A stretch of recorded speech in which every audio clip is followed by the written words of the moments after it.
Tous les ingrédients étaient en place pour réussir dans ce mariage, dans cette union. Elle était magnifique. Pour moi, c'était une très belle cérémonie. À un moment donné, il y a quelqu'un, une personne que je ne connais pas, qui m'envoie par un messenger: ton épouse te ment depuis que tu l'as rencontrée la première fois à Pondichéry. Et là, je suis effondré. Je m'appelle Isidore. Suite à mon mariage, j'ai été arnaqué de 50 000 €. En 2021, je pars en Inde pour un projet humanitaire. Je me promène dans un des quartiers de Pondichéry. Et là, d'un coup, il y a un rayon de soleil. Alors cette jeune fille, elle s'appelle Yasmina. On se lie d'amitié très rapidement. Elle veut qu'on fasse des activités, qu'on puisse visiter des choses, passer ses journées avec moi. Et elle s'arrange même pour prendre régulièrement des jours de congé pour pouvoir aller au restaurant, visiter les temples. On fera ça pendant au moins une bonne semaine. Moi, fatalement, je ne suis pas indifférent à son attachement parce que elle est très tactile, elle me donne la main, elle se colle à moi.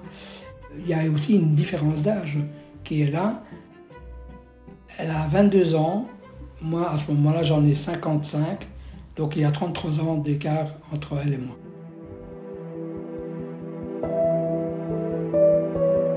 Alors je vois la précarité dans laquelle elle vit et dans laquelle ses parents sont, donc je décide de financer des travaux d'aménagement de la maison, de remettre un espace de douche, enfin tous les travaux pour améliorer la condition, jusqu'à même à mettre l'électricité. Et tout ça, je le fais avec mon argent personnel. Au fur et à mesure, nos discussions étant de plus en plus intenses, je lui fais comprendre les sentiments que j'ai pour elle. Et elle était enchantée, elle dira qu'elle veut vivre avec moi, qu'elle veut faire sa vie avec moi et qu'elle viendrait même en Belgique s'il fallait.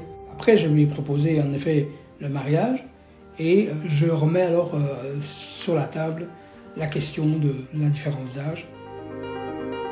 Je lui dis, si on se marie, les premières choses, c'est fatalement de vivre ensemble. Je lui dis aussi, pourquoi pas avoir des enfants. Dès lors, je lui dis, réfléchis bien, et donc je lui laisse un peu de temps pour réfléchir. Quelques semaines plus tard, elle me confirme qu'elle est d'accord de se marier. Tous les ingrédients étaient en place pour réussir dans ce mariage, dans cette union, et à aucun moment je peux imaginer qu'il pourrait y avoir autre chose. Je demande qu'elle fasse la liste des personnes qui seront invitées, et je me rends compte que la liste est très, très courte, très, très short. Normalement, dans un mariage indien, il y a toujours beaucoup de monde. Alors ça me semblait bizarre, mais je me dis oui, c'est plausible. Finalement, vient le mariage.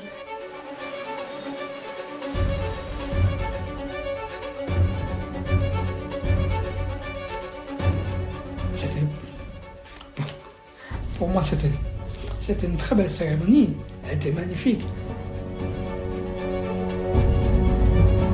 J'étais aux anges, elle était souriante.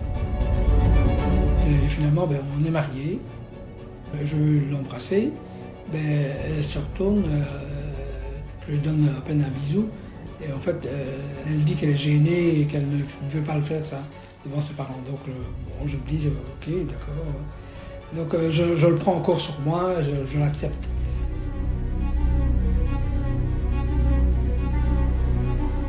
Après la cérémonie, on devait passer le temps uniquement nous deux, mais bon, on s'est retrouvés à trois, elle, lui et moi. Alors Paul Rache est un ami de Yasmina, qu'elle connaît depuis 6 ans. Tout au début que je l'ai rencontré, j'ai demandé à Yasmina s'il y avait un lien entre eux. Elle m'a certifié qu'il n'y avait rien du tout. C'était une très grande amitié, donc voilà, j'avais pris contenance ce qu'elle me disait. À l'hôtel, alors que cette seule Jasmine devait venir dans ma chambre pour notre nuit de noces, on se retrouve à à 3, j'étais mal à l'aise parce que je me disais, mais qu'est-ce qu'il foutait là, ce gars-là? Il n'avait pas sa place dans notre chambre.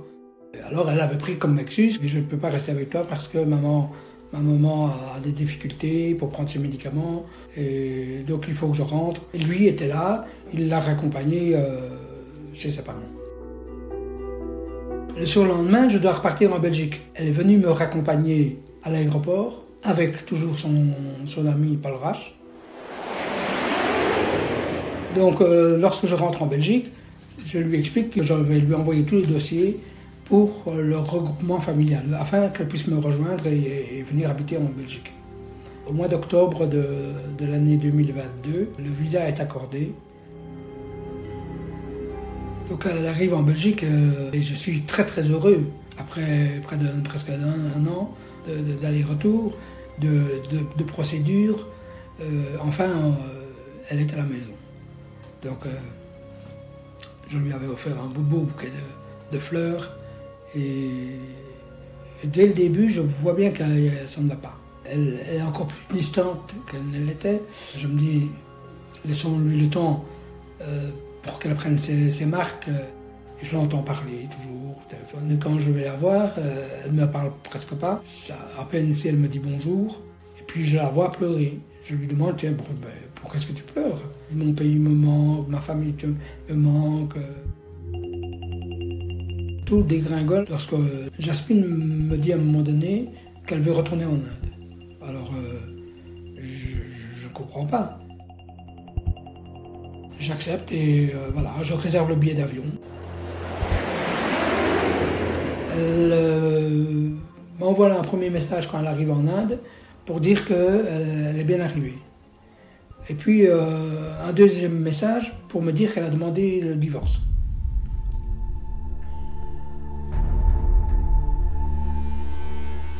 Pour moi, c'est le choc. C'est le choc. Et je suis dans le questionnement de me dire, mais pourquoi tout est trop rapide? Le 16 juin, il y a une personne que je ne connais pas, qui m'envoie par un messenger, ton épouse te ment depuis que tu l'as rencontrée la première fois à Pondichéry. Elle m'envoie une photo des fiançailles de Yasmina et de Paul Rache. Et là, je suis effondré. Et puis je regarde encore mieux que ça, sur la photo, et je vois la date des fiançailles. Et je vois que les fiançailles ont eu lieu 4 mois exactement après notre propre mariage. Et elle avait fait ça en grande pompe, avec une trentaine d'invités dans une salle. Et au final, quand je ferai l'analyse de tout, il apparaîtra aussi que c'est moi qui ai payé, sans le savoir, leurs fiançailles, la location de la salle et le repas des invités. Et j'ai été anéanti par les révélations que la personne anonyme m'a envoyées.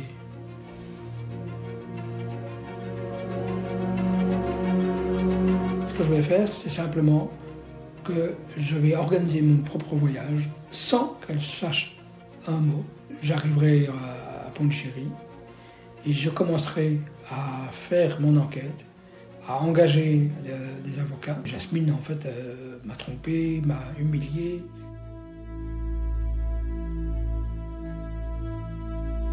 Au cours de mon enquête, qui va durer quelques mois, je ferai un calcul de ce que ça m'a coûté. J'en arriverai à un montant total de 50 000 €. Aujourd'hui, l'enquête, elle patine un peu parce que la police met beaucoup de temps pour faire le dossier. Elle avait déposé plainte contre moi en m'accusant de l'avoir violée, de l'avoir achetée à son père pour 5 000 roupies, de l'avoir vendue à la prostitution indienne, de l'avoir vendue à la prostitution belge, de l'avoir séquestrée pendant 20 jours, un délire total qui ne tient même pas la route. Il n'y a aucun élément tangible, et d'ailleurs elle n'apportera aucune preuve de ces faits. J'ai vendu d'abord, première fois, ma toute nouvelle voiture pour l'aider financièrement. Dernièrement, j'ai dû vendre ma maison parce que j'avais déjà mon crédit hypothécaire, j'avais un crédit personnel, plus un crédit pour elle. Mon seul espoir, c'est que la police fasse son travail d'investigation. J'ai engagé un détective, j'ai 2 avocats. C'est mon cœur qui a parlé, peut-être un peu trop vite, et que j'en suis le premier peut-être fautif aussi. Et voilà, les conséquences, je les assume. Je suis obligé de rester debout et je suis prêt à me battre pour dénoncer cette supercherie, cette arnaque au mariage dont je suis la victime. Ouais.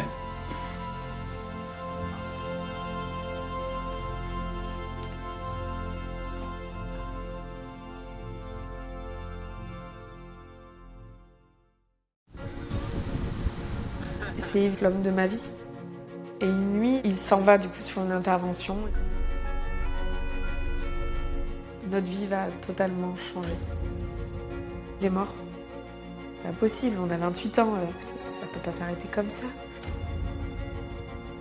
Donc j'appelle l'assistante sociale et elle me dit, écoute Émilie, il existe le mariage posthume. Je peux pas me marier avec un mort, enfin, c'est étrange. Et là je prends conscience, donc je me dis, je vais me marier avec une chaise quoi. Je m'appelle Émilie Lassus-David et je me suis mariée avec un mort. Je rencontre Jonathan lorsque j'ai 15 ans. Quelques mois après, on se met ensemble. On grandit ensemble. Je pense qu'on se complétait parfaitement. Et l'année de nos 25 ans, la famille se concrétise avec la naissance d'Anaïs. Ouais, bravo! On a une relation très fusionnelle. C'est évident pour nous qu'on fera le reste de notre vie ensemble. Quelques mois plus tard, on décide de nous paxer. Je tombe à nouveau enceinte. Jonathan est ravi, sauf que 1 mois plus tard, notre vie va totalement changer. John est en pied de Paris et une nuit, il est 4h du matin, il s'en va du coup sur une intervention. Et arrivé sur l'intervention, il s'aperçoit qu'au sous-sol, il y a un feu de parking souterrain qui s'est enclenché. C'est un feu qui va durer 35 heures. Et entre-temps, il ne va pas aller recharger sa bouteille d'oxygène comme le font les autres. Et donc il va manquer d'air plus rapidement. Une équipe interviendra une quinzaine de minutes plus tard, va le trouver au sol. Moi, tout ça, je ne le sais pas. Je suis en train de dormir et on tape à ma porte. Et donc je me lève et instinctivement, j'ai quand même une boule au ventre en me disant qu'est-ce qui se passe. J'ouvre la porte et je vois 2 pompiers. Le capitaine me dit son cœur s'est arrêté, on a dû le réanimer. Il est parti à l'hôpital, mais c'est grave. Et là, le monde s'écroule autour de moi. Une fois arrivée à l'hôpital, je rentre dans la chambre. Et là, je prends conscience que c'est grave. Il est sous respirateur. Je m'approche de lui et je lui dis, je t'avertis, peu importe le temps que ça dure, il faut que tu te réveilles. Tu m'as promis, tous les deux, jusqu'au bout.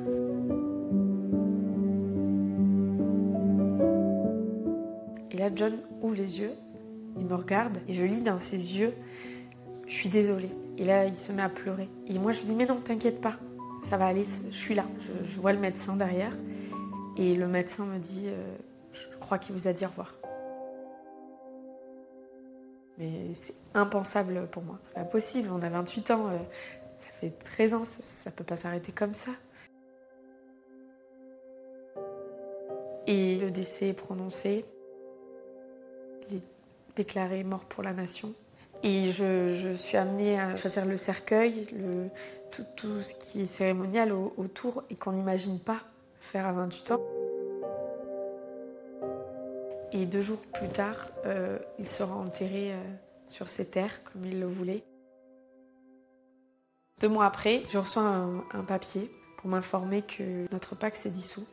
Et là, c'est une montée d'angoisse. Je suis enceinte, je vais accoucher. Est-ce que ça change quelque chose pour le bébé qui va naître ? Donc j'appelle l'assistante sociale et elle me dit « Écoute Émilie, il existe une procédure qui s'appelle le mariage posthume. C'est un mariage qui a lieu après le décès. Et elle me dit « Tu verras, ton enfant sera reconnu automatiquement comme le fils de John. » Concrètement, c'est un dossier à monter qui fait, le mien fait 300-400 pages. Je me dis « Mais c'est étrange de devoir déballer toute notre vie comme ça pour assimiler en disant « Oui, regardez, il m'aime. » Ah, mais il m'a écrit plein de lettres. Prenez-les, il m'aime.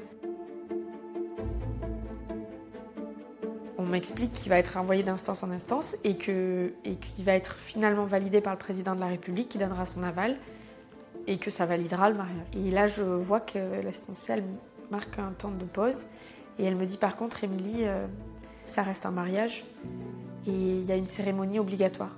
Je lui dis, comment ça, une cérémonie? Je ne peux pas me marier avec un mort. Enfin, c'est étrange. Là, je me dis, bon, ben, allons-y, de toute façon, j'ai pas d'autre option. Je pense que je réalise pas vraiment. Et je me dis, ok, on va être une famille, et tous les trois, on va porter le même nom, on va porter son nom.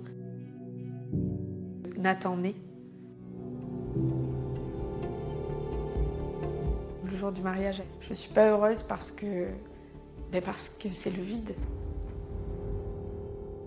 J'arrive devant la mairie, je vais monter avec mon papa et je le sens très tendu et très triste. Aucun papa s'imagine amener sa fille à un mariage où il n'y aura pas de mari. Donc on monte tous les deux et donc il déclenche la musique. Et au moment où j'arrive, il faut s'imaginer une allée de pompiers avant que je vois la salle. Ça représente une centaine de personnes puisque la salle est pleine. Au loin, je vois mes témoins, je vois nos deux chaises à Jonathan et moi. Et j'avance et en fait, pour pas fixer cette chaise, je cherche un peu les gens que je connais du regard, en essayant de sourire un petit peu. Et en fait, en regardant les gens, je vois qu'ils sont tous en train de pleurer.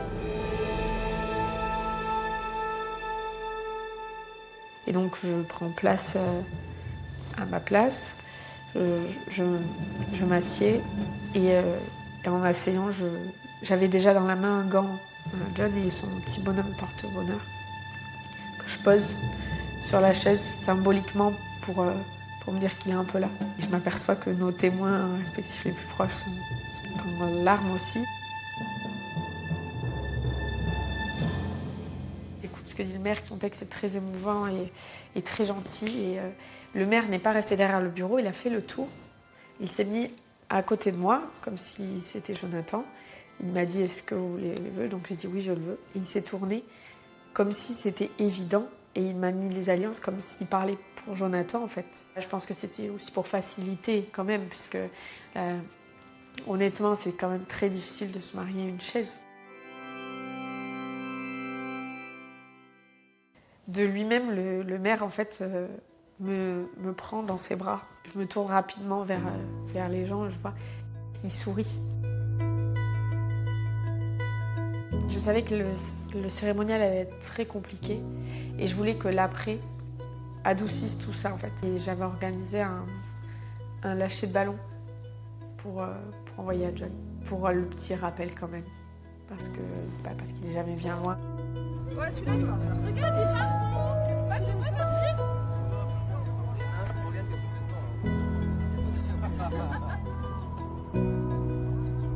Bisous, Johnny. Mes amis m'ont fait une houla avec mon papa au bout, je me rappelle très bien, en me disant, ben voilà, t'as réussi.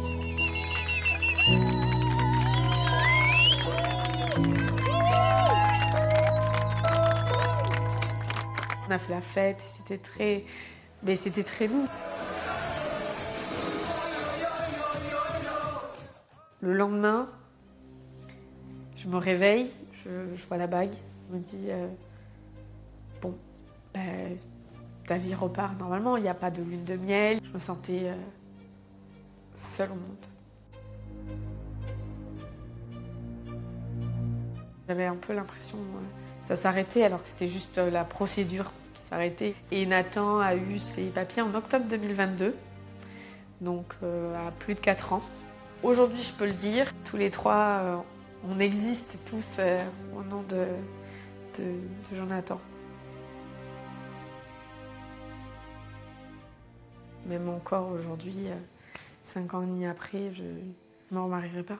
C'était lui. Enfin, ça ne m'empêche pas de poursuivre ma vie, d'aimer à nouveau. C'est pas du tout ça.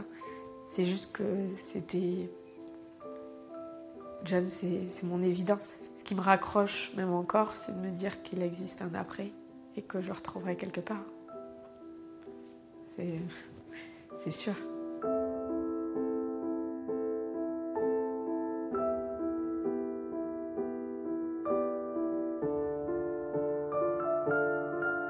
Tu m'as offert une éternité dans un nombre de jours limité. Mais moi, mon histoire, c'est totalement ça. Il est parti avec un bout de moi et je suis restée avec un bout de lui.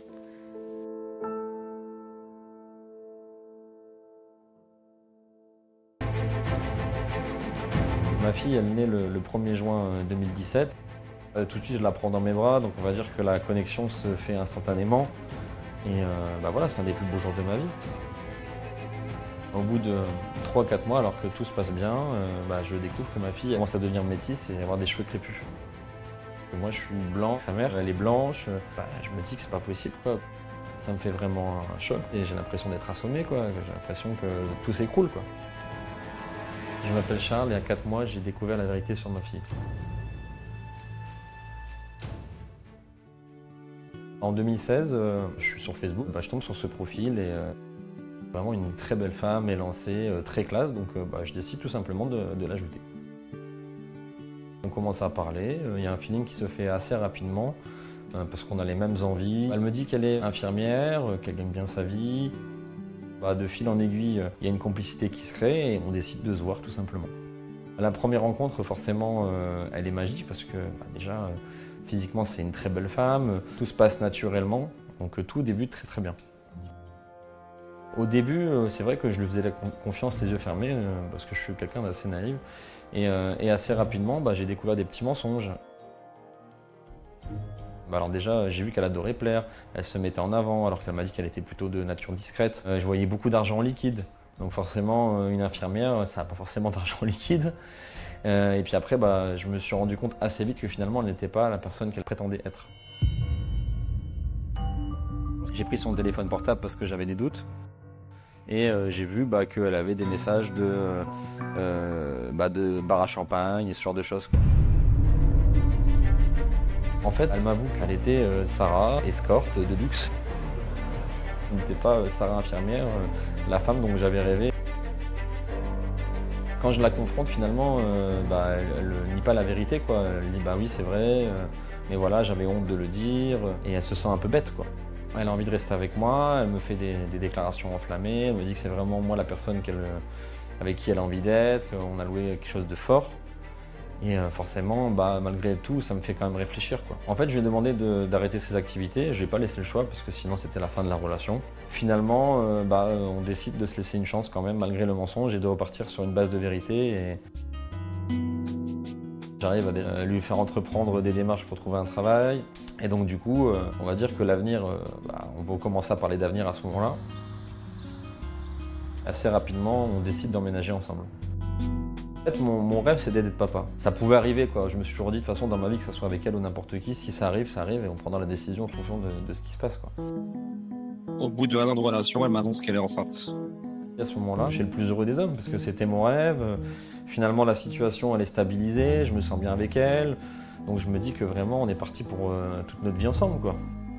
Ma fille, elle naît le 1er juin 2017. Il y a énormément d'émotions. Tout de suite, je la prends dans mes bras, donc on va dire que la connexion se fait instantanément. Et voilà, c'est un des plus beaux jours de ma vie. Le fait d'être papa pour la première fois, c'est une fierté, c'est un accomplissement personnel, et ça donne aussi un sens à ma vie, tout simplement. Au bout de 3-4 mois, alors que tout se passe bien, je découvre que ma fille commence à devenir métisse et avoir des cheveux crépus. Ça me fait vraiment un choc parce que je me dis que c'est pas possible, quoi, parce que moi je suis blanc, elle est blanche, moi j'ai pas d'antécédents dans la famille, elle a priori non plus. Quand je commence à avoir des doutes, j'en parle à ma compagne, mais elle me dit que je suis fou, elle me dit que que c'est n'importe quoi, enfin, elle me fait passer pour un fou, quoi.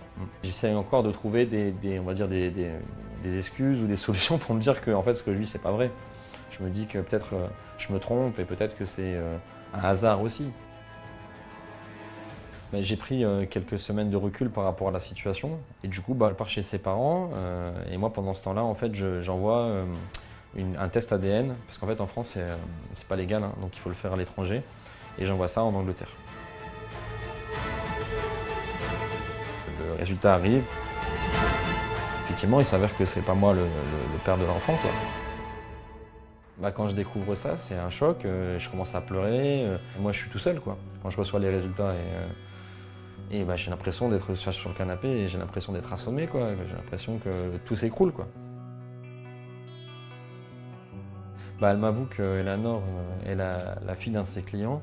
Enfin, c'est ce qu'elle pense, en tout cas. Je suis assez choqué. D'un autre côté, je me dis que c'est mieux parce que je me dis que si c'est un de ses clients, il ne va jamais chercher après, quoi. Je me dis qu'il va peut-être même jamais le savoir. Au début, j'ai essayé de le retrouver pour savoir déjà si elle me disait la vérité, si c'était vraiment un client ou alors une relation qu'elle a eue. Et puis après, j'ai laissé tomber. J'ai dit de toute façon, s'il doit réapparaître, il réapparaîtra et ça sera comme ça. Il arrive quand même à un moment donné où il faut prendre une décision parce que l'enfant, il est là, il demande après moi, moi, elle me manque aussi. Qu'est-ce que je fais, quoi? Je décide du coup de considérer Eleanor comme ma fille, vraiment, malgré qu'elle ne soit pas de mon sang. Quand on prend l'arbre, on prend les branches. Et puis vu que j'ai quand même malgré tout des sentiments pour Sarah, je décide de reprendre tout le monde à la maison, quoi. J'avais pas peur de m'autoriser à l'aimer parce que je l'aimais déjà, mais j'avais peur de me sentir coupable si je l'abandonnais. J'avais peur de regretter mon choix et je savais pas comment gérer la situation. Ouais. Après, pendant plusieurs mois, en fait, finalement, tout se passe bien puisqu'on se dit que y a des problèmes dans toutes les familles, dans tous les couples, et qu'on va réussir à surmonter ça ensemble. Mais voilà, en 2019-2020 à peu près, on se sépare avec Sarah. Aujourd'hui, ma fille, elle a 7 ans, tout se passe bien. Elle est à l'école, elle est en CE1 et elle est épanouie. À l'école, les gens sont assez moqueurs et ça commence très tôt. Les gens lui ont demandé très tôt pourquoi elle était métisse alors que son papa et sa maman étaient blanches. Moi, je lui ai dit la vérité, je lui ai dit que j'étais son papa de cœur et que c'était pas moi qui avais mis la petite graine dans maman. Mais après, pour elle, ça change rien, quoi, hein. Pour elle, elle vit le truc. Après, je pense que plus tard, effectivement, quand elle aura 15 ou 16 ans, elle posera des questions beaucoup plus pointues, je pense. Forcément, j'ai peur que quelqu'un revendique ma fille, même encore aujourd'hui, même si de façon légale, elle ne peut plus le faire. Si un jour elle retrouvait son père biologique, forcément, ça serait un bouleversement dans sa vie. Et déjà que sa vie est compliquée et qu'aujourd'hui, on a trouvé l'équilibre, j'ai pas envie que tout l'équilibre que j'ai créé parte en fumée. Quoi qu'il arrive, peu importe ses décisions, moi, j'aurais fait ce qui était le meilleur pour elle. Et j'espère que ça continuera comme ça et qu'elle va grandir et s'épanouir dans la vie.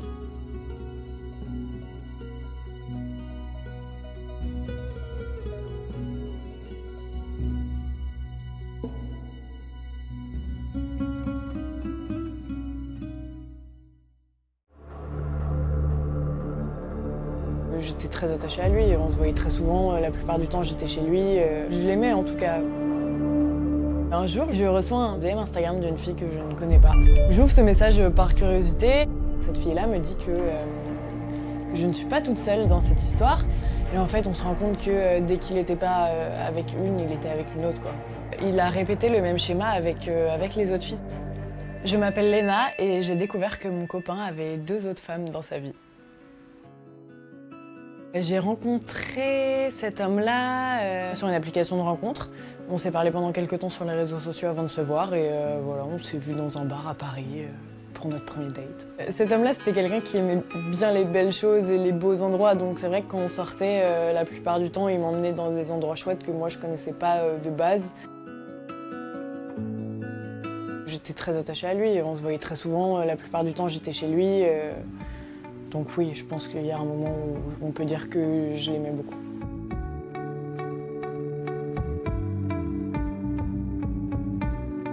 n'y avait rien qui te laissait entrevoir des choses? À ce moment-là, non. Déjà, il n'y a pas de signe avant-coureur, de trucs étranges qui se passent autour. Et en plus de ça, on est tout le temps ensemble. Donc je peux même pas me dire qu'il y a des choses à côté parce que je passe tout mon temps avec lui. On allait beaucoup boire des verres dans Paris. On est surtout allés au Mexique ensemble parce qu'il m'a invité aux vacances familiales. Un jour, je suis à la caisse du supermarché et je reçois un message, un DM Instagram d'une fille que je ne connais pas. Je me dis que je vais d'abord sortir de là où je suis, enfin je finis ce que j'ai à faire et une fois que je monte dans ma voiture, j'ouvre ce message par curiosité. Coucou, j'aimerais qu'on discute. Libre à toi de m'écouter. Cette fille-là me dit que je ne suis pas toute seule dans cette histoire et qu'elle va faire un groupe. Du coup, je me retrouve dans un groupe Instagram avec 2 autres nanas. Et en fait, on m'apprend que cet homme-là, que je côtoie depuis presque 1 an, côtoie aussi ces filles-là en parallèle. Il est trop étrange, mais il était affectueux avec vous? Je suis choquée. Je vivais chez eux et j'avais les clés. Je me demande juste s'il était en couple avec une 4e, parce que là, waouh! Et du coup, je me dis que je vais appeler cette personne pour juste valider ce qu'on est en train de me dire, parce que c'est vrai que ces filles-là, de base, je les connais pas. Quand je l'appelle et que je lui demande c'est qui machin, en parlant des filles, des autres filles, il essaie pas du tout de me contredire ou de me dire que c'est faux. Il essaie d'un peu d'enjoliver la situation en me disant que c'est des filles qu'il voyait il y a longtemps, mais c'est vrai que du coup, j'ai les infos sur mon téléphone qui arrivent en temps réel et il essaie pas de se défendre. Donc j'ai tout de suite compris que en fait, tout ce qu'on me racontait était vrai.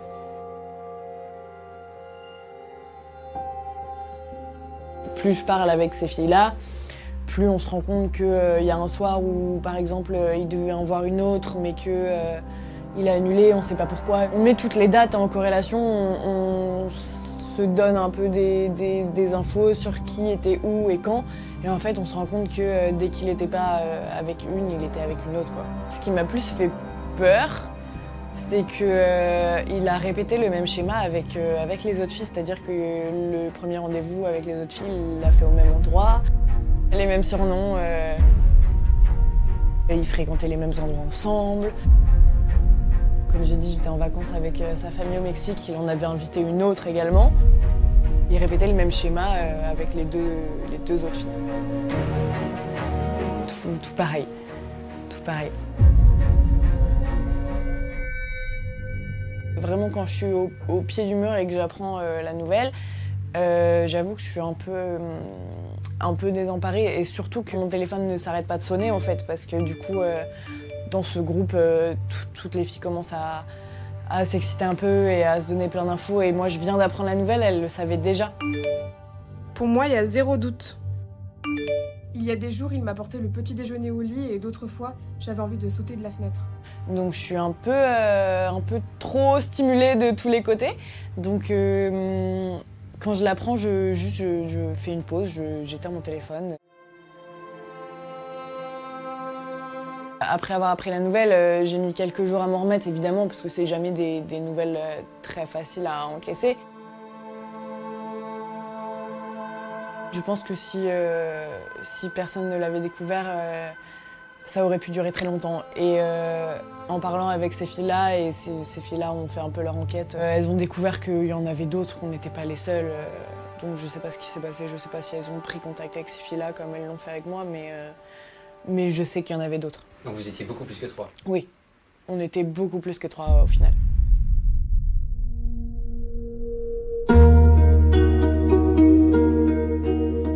Je me rends compte très rapidement que je vais être triste, oui, mais que je ne pourrai rien reconstruire avec cette personne. Demain, il me dira qu'il fait beau dehors, je le croirai pas.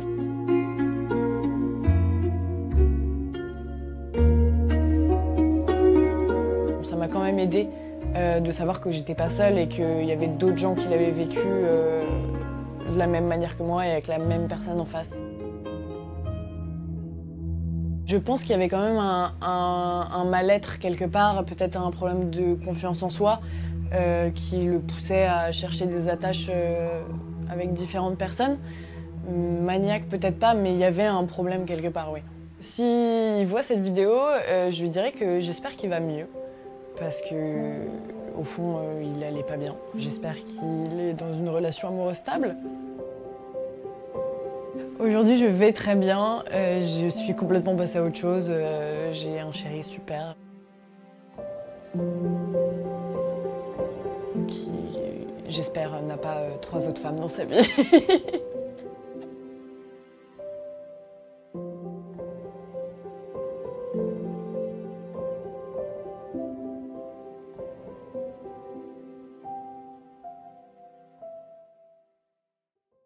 Je suis face à une femme qui n'a pas arrêté de me mentir. Je découvre que tout est faux, tout a été monté de toutes pièces. C'était la médaille d'or au JO en matière de mythomanie. Moi, ça fait 4 mois qu'elle va mourir dans 3 semaines.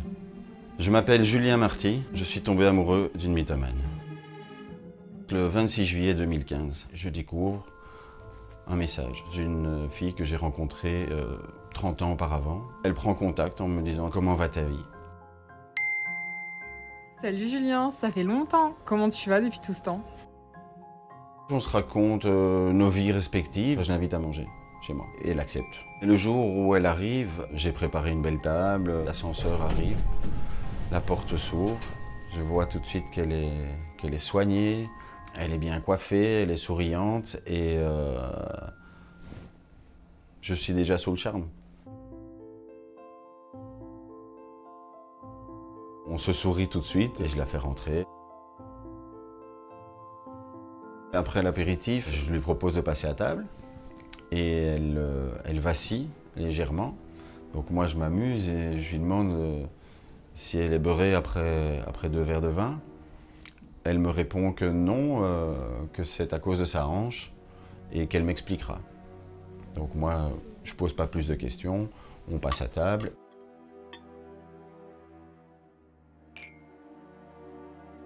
Et l'attraction physique à ce moment-là est très présente. Et donc, à un moment donné, je l'embrasse. Ce premier baiser est magique. J'ai le sentiment voilà, d'être complètement déjà tombé amoureux d'elle.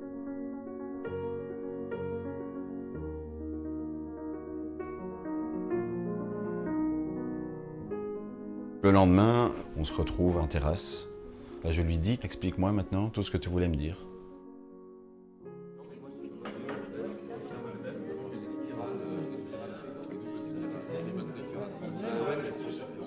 Elle m'explique qu'elle a eu un cancer du sein 8 ans auparavant, qu'elle est en rémission totale, que la chimiothérapie qu'elle a subie a endommagé sa hanche, ce qui explique le vacillement de la veille après l'apéro. L'explication pour moi est totalement plausible. À peu près 3 semaines après notre rencontre, elle me dit j'ai à nouveau un cancer. Et cette fois-ci, c'est à l'ovaire.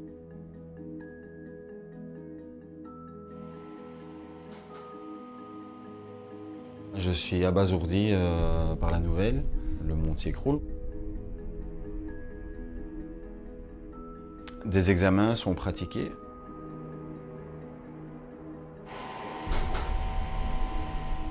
Le stade est trop avancé. Je lui dis, écoute, tu l'as vaincu une fois, donc il n'y a pas de raison que tu n'y arrives pas une seconde fois.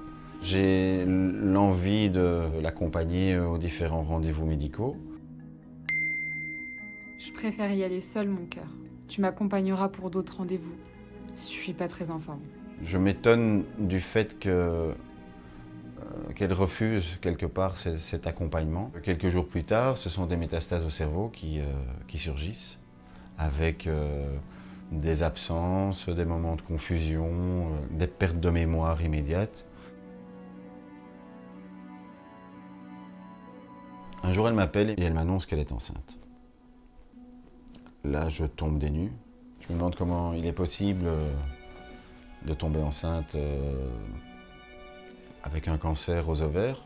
Je pète un câble, je vais dire, et c'est quelque chose que je peux absolument pas envisager. Un fœtus qui grandit dans le corps d'une femme malade, j'ose pas imaginer dans quel état ce bébé vient au monde. Donc je lui dis qu'il n'est absolument pas question que, de le garder, quoi. Le lendemain au réveil, elle m'explique voilà, qu'elle va faire ce qu'il faut pour le faire disparaître et qu'elle ne m'en parlera plus jamais. Il y a toute une série de choses évidemment qui posent question et malgré tout, quand je la confronte, elle a le chic de retomber sur ses pattes tout de suite. Un matin, elle me tend une lettre écrite par sa fille. Sa fille lui explique qu'elle la comprend. Elle comprend très bien le fait qu'elle soit si fatiguée après tant d'années de lutte face à la maladie. Cette lettre, je la lis et je m'étonne d'une chose, c'est qu'elle est tapée à l'ordinateur. Donc je suis très étonné de cette lettre. Mais ça passe, encore une fois, comme tout le reste. La même semaine, 3 personnes de mon entourage me disent est-ce que là, t'as pas vraiment l'impression d'être manipulé? Et je dis oui, vraiment, j'ai l'impression. Donc, je décide d'agir. Et donc, je décide d'appeler sa fille pour la féliciter, en fait, de la très belle lettre qu'elle a écrite à sa maman.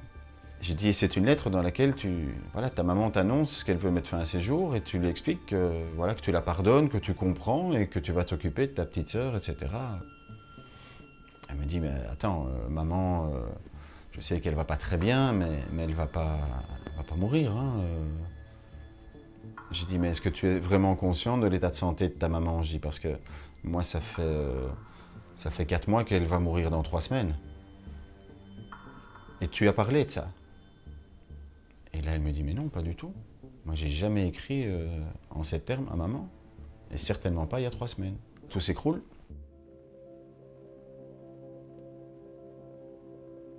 Je tombe du 20e étage. C'était vraiment très, très douloureux. À partir de ce moment-là, je me lance dans une enquête.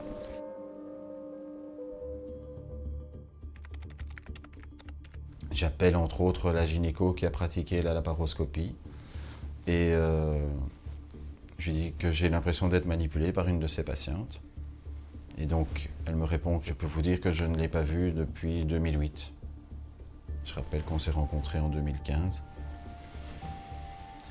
Et elle me dit, je vous souhaite bon courage, monsieur. Je décide d'appeler en fait l'hôpital où elle a été soignée 8 ans auparavant.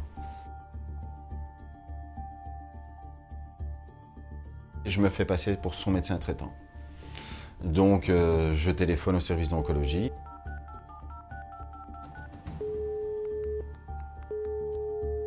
La personne consulte les fichiers et me dit, mais écoutez, docteur, je suis désolé, j'ai rien du tout en oncologie.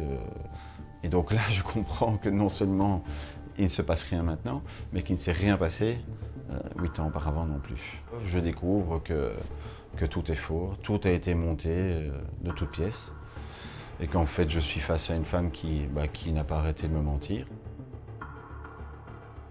Elle n'a absolument pas de cancer et je comprends aussi, deuxième coup de massue, qu'elle n'a pas eu de cancer 8 ans auparavant. C'est la chute vertigineuse, quoi.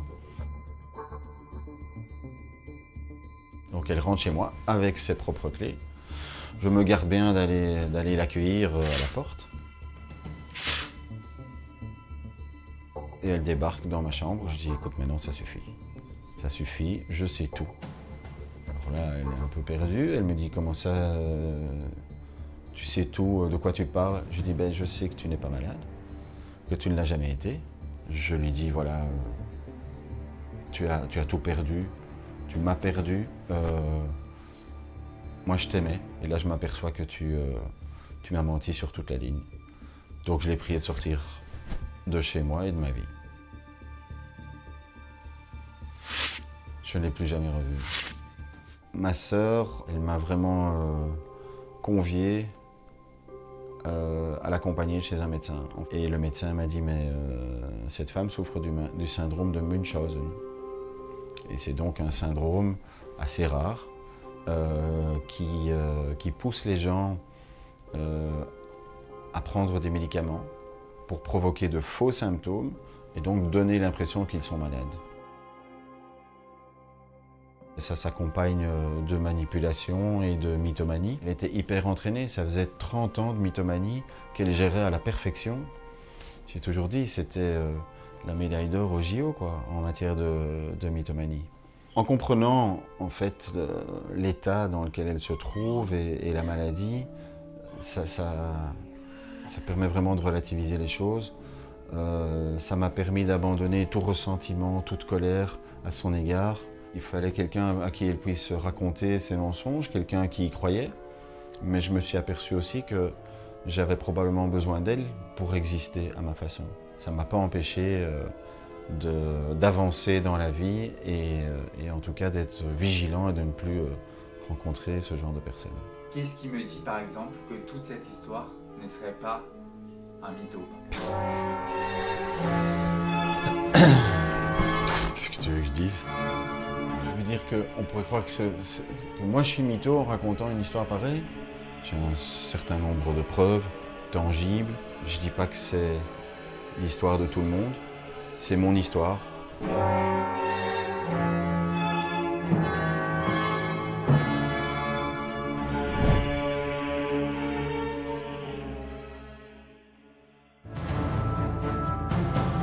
Ça a été le coup de foudre immédiat.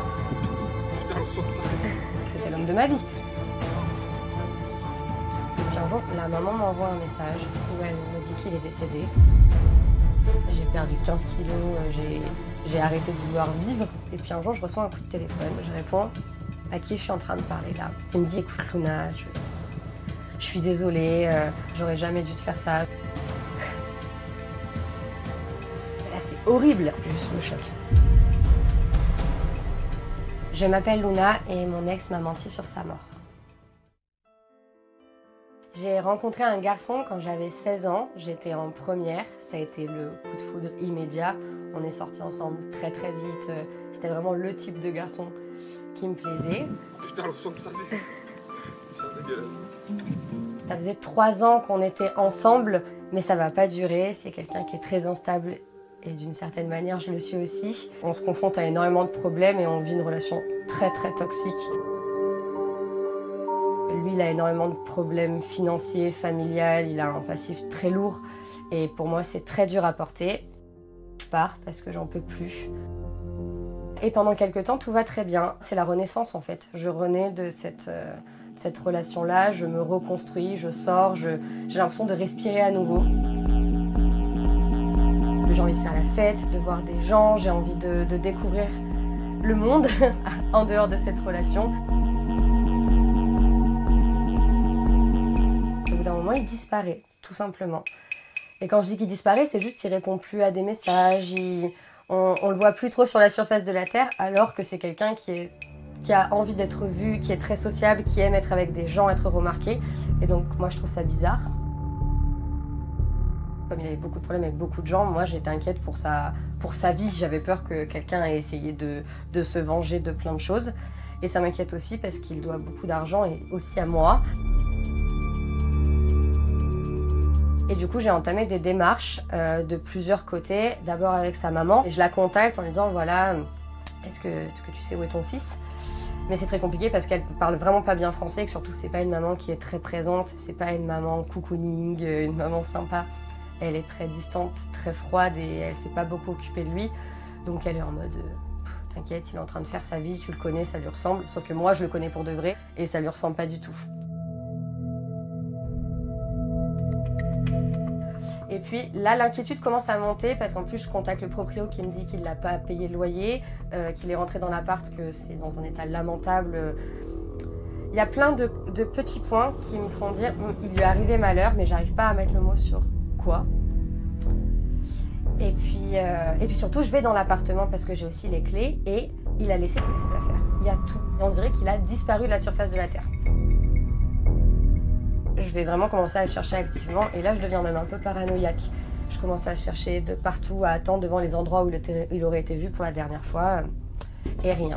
Et puis un jour, je reçois un coup de téléphone parce que j'écrivais à des gens, tu l'aurais pas vu, tu sais pas où il est, de quelqu'un que je connais pas. qui me dit « Ouais, il paraît que tu cherches ce garçon. » Et je lui dis « Oui », il me dit « Mais Luna, si tu le cherches, il est au fond du caniveau, mort d'overdose, en train de pleurer ton prénom. » Ça n'a aucun sens pour moi, c'est lunaire, je ne comprends pas. Et ça me fait très très peur, parce que là, à ce moment-là, ça fait à peu près 1 mois et demi qu'il a disparu, donc ça fait long. Je contacte la maman en disant « Bon, là, on va peut-être s'inquiéter un petit peu pour de vrai et arrêter de planer. On m'a dit ça vous inquiète pas ?» Et elle me dit « Non, non, non, je connais mon fils. T'inquiète pas. » Et elle arrête pas de me dire, je lui dis « Moi, je vais appeler les flics, je vais appeler la police, je veux qu'on m'aide à le retrouver. Enfin, c'est pas normal. » Elle me dit « Non, contacte pas les autorités parce que sinon, quand il va revenir, il va avoir des problèmes. Tu sais qu'il a des problèmes avec la justice. » Moi, à ce moment-là, j'ai 18 ans, donc c'est très compliqué de dire non à un adulte.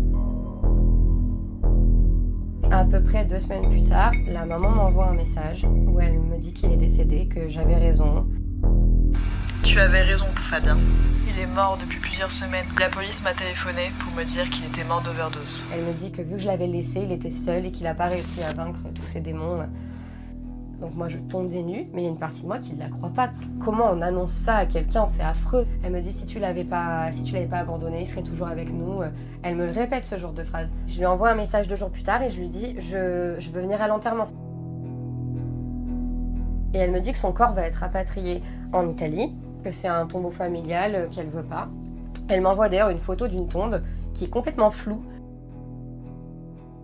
Dessus, il y a son 2e prénom et son nom de famille. Et en fait, moi, je suis là en mode c'est sa tombe, ça me fait une émotion de dingue. J'ai eu beaucoup de mal à le dire autour de moi et à rendre ça concret parce que j'étais à ce moment-là très éloignée de tous mes proches.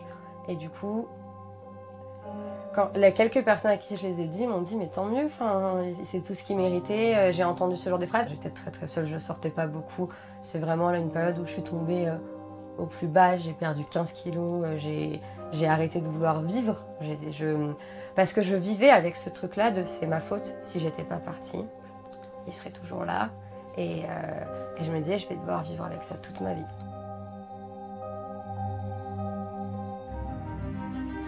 Et puis ensuite j'ai déménagé.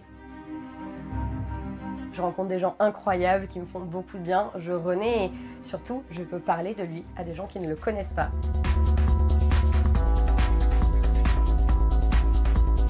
J'étais entourée, ça me faisait du bien. Quelques mois passent et on est le jour de Noël. La dernière fois que j'étais venue dans cette maison de famille, c'était avec lui, donc les souvenirs me remontent un peu à la tronche. À ce moment-là, ma famille, c'est toujours compliqué. Je me sens hyper isolée, en fait, j'ai pas envie d'être là, je me sens pas bien. Et je sors dehors pour aller fumer une cigarette. Je prends mon téléphone et j'écris à la maman. Et je la défonce, mais je la défonce. Je lui dis que je sens qu'elle me ment depuis des mois, qu'elle me donne pas des informations. Et puis dans tous les cas, je trouve ça horrible de pas m'autoriser à venir me recueillir et m'aider à faire mon deuil. Et en fait, j'ai besoin que cette haine, cette colère que j'ai là à cet instant T, du fait de me sentir rejetée, elle aille sur quelqu'un et ce sera elle.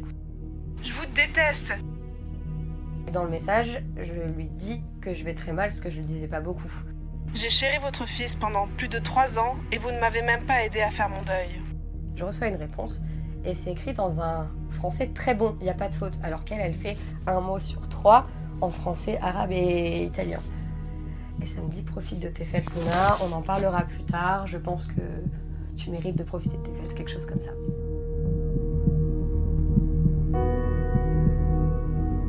Je sais pas à qui je parle, donc je réponds à qui je suis en train de parler là.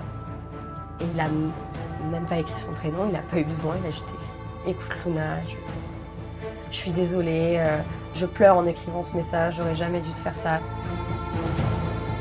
Je suis désolée, voilà, il écrit.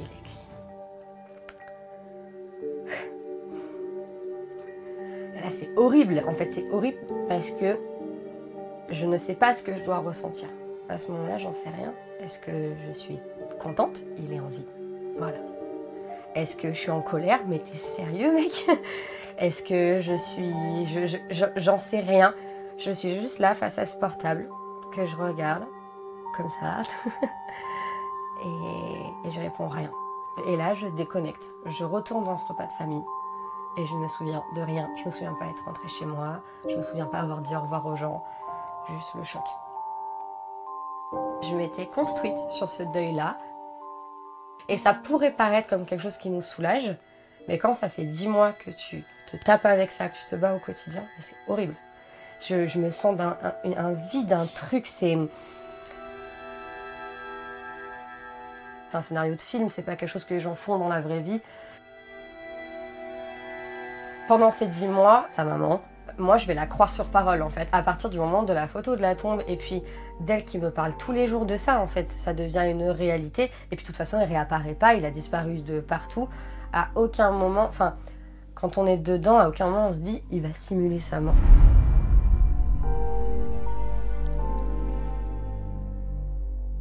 Ma théorie, et c'est une théorie, c'est que quand il a su, quelqu'un avait dit si tu le cherches, il est au fond du caniveau. Il a surfé sur cette vague-là en se disant bah au moins je suis débarrassée. Et il a dit à sa maman fais ça, ça va me sauver la vie. Puis sa maman c'est pas quelqu'un de très réfléchi, elle est plutôt dans le je suis le mouvement. Il y a aussi une théorie où c'est lui qui m'écrit derrière le téléphone en fait tout le long. Donc c'est une possibilité aussi, j'aurai jamais la réponse.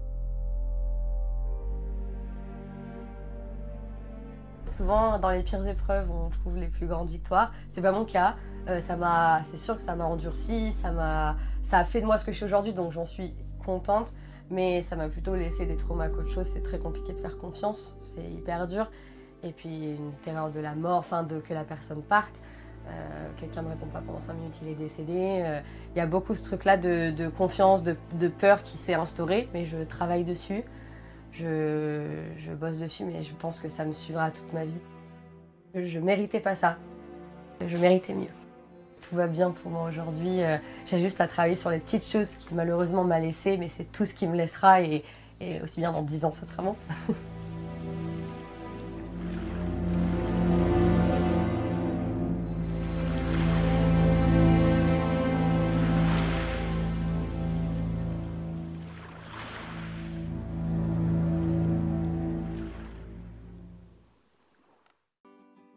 Ingrid, au moment de partir, m'embrasse. Et puis derrière, vous savez que c'est pas autorisé, quoi. Et que vous pouvez être puni à tout moment.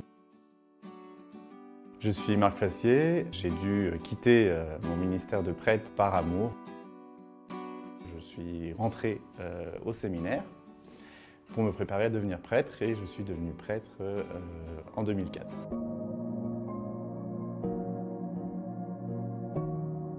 Il fallait avant tout être très obéissant à ce que les supérieurs me demandaient. Donc, au bout de 2 ans, ça a été assez difficile pour moi, un sentiment d'oppression. J'avais l'impression qu'il me manquait un peu quelque chose. Vous savez, quand vous êtes prêtre, on vous regarde un peu comme parfois un peu comme un extraterrestre. Vous êtes un peu un homme à part, un homme sacré. Il m'arrivait d'aller faire mon footing de temps en temps. Et quand les gens me croisent, des paroissiens, j'entends en short, basket, ça, et ils en regardent un peu surpris. D'un seul coup, on a l'impression d'être quelqu'un de différent. On a l'impression que le prêtre doit toujours être en aube dans son église, quoi, et que sa vie humaine intéresse peu finalement les gens.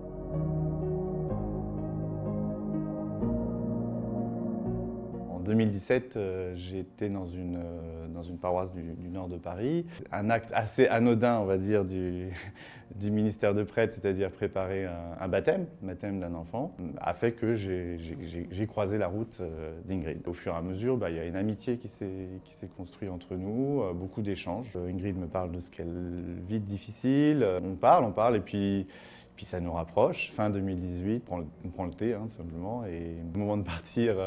Plutôt que de lui faire la bise, je l'embrasse sur la bouche, quoi.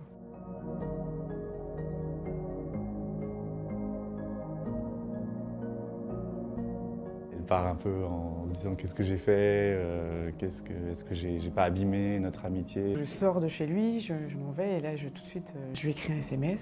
Je lui dis je suis désolée. Je lui réponds c'est ce qui devait certainement se passer. D'un seul coup, ça prend une autre dimension.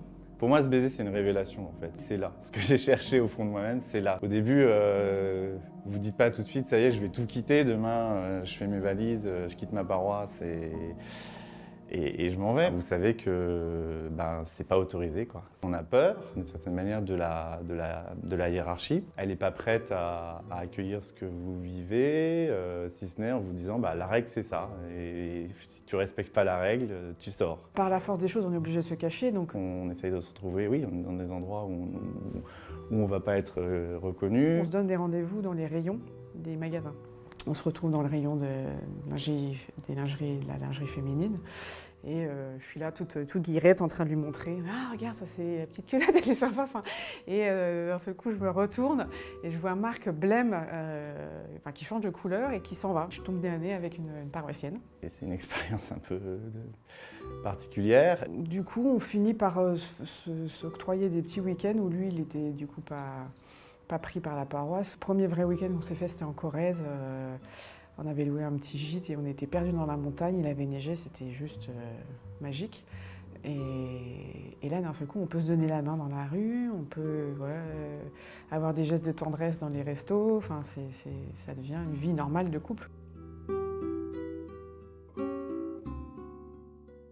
Un jour, on est dénoncé. Il y a une lettre anonyme qui arrive sur le bureau de votre supérieur hiérarchique, l'évêque. Et là, il me dit « J'ai reçu une lettre anonyme concernant ta relation avec une certaine Ingrid. » Et puis lui me tend un décret de suspens, c'est-à-dire une sanction disciplinaire, qui m'interdit du jour au lendemain d'exercer toute pratique du ministère. J'ai l'impression qu'il réagit comme si j'étais un prêtre, un agresseur sexuel d'enfants, quoi. Voilà, un prêtre pédophile, autrement dit. Ça, c'est d'une grande violence. On efface la vie d'un homme pendant 17 ans parce qu'il a rencontré celle qu'il aime et qu'il est aimé par elle. J'étais très investie au sein de la paroisse, je faisais énormément de choses. Et du jour au lendemain, on m'a évincée de tout, mais sans aucune explication. J'en pleurais, enfin, pour moi, c'était très très dur, quoi. Je dois quitter mon ministère, ma paroisse, et je dois quitter aussi mon métier d'enseignant à l'Université catholique. Il faut vous retrouver à zéro, il faut se remettre en route, aller chercher du boulot. Et puis là, quand vous commencez à chercher du boulot, vous faites comme tout le monde, hein, c'est-à-dire vous appelez Pôle emploi. Quand j'appelle Pôle emploi, je suis dans aucune case, quoi. Vous avez été prête, d'accord, mais on ne sait pas ce que c'est, quoi. Enfin, on sait ce que c'est, mais ça ne rentre pas dans nos cases, donc vous n'avez pas droit aux allocations chômage. En plus, vous sortez d'un moment où on vous a culpabilisé, vous a rendu fautif d'une certaine manière, et donc il faut peut-être bien 6 mois pour commencer à retomber sur ses pattes. On vit une vie de famille totalement normale, c'est-à-dire qu'on part en vacances ensemble, on part voir nos familles respectives, on fête Noël, on fête l'anniversaire, enfin, une vie de famille, on ne peut plus normale. On désire se marier avec Ingrid. On ne va pas se marier à l'église a priori parce que ça va être très compliqué. On se sent libre, on se sent heureux, épanoui et du coup voilà, on a la quarantaine et on a encore de belles années devant nous.